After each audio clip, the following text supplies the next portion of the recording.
342 D Series Backwash valve rebuild. Remove upper actuator can. Remove diaphragm. Remove piston cup.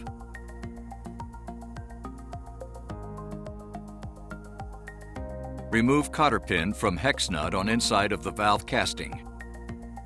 Remove hex nut from valve shaft.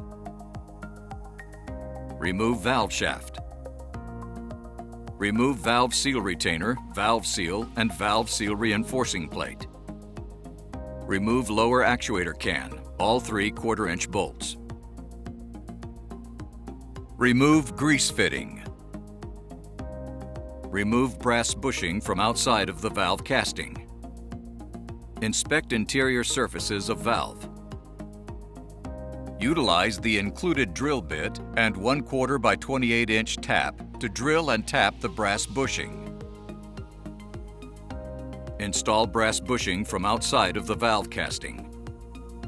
Apply Loctite to threads of grease fitting. The grease fitting retains the bushing in place. Install valve shaft. Install valve seal retainer, valve seal, and valve seal reinforcing plate. Install hex nut on valve shaft. Install cotter pin on hex nut inside of the valve casting.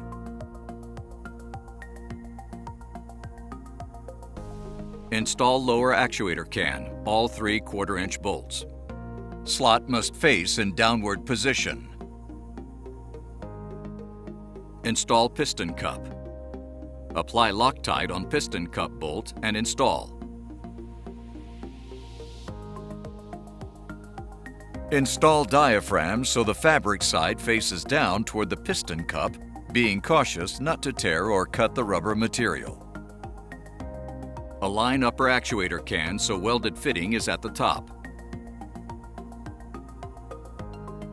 Install upper actuator can, all 8 1/4-inch bolts.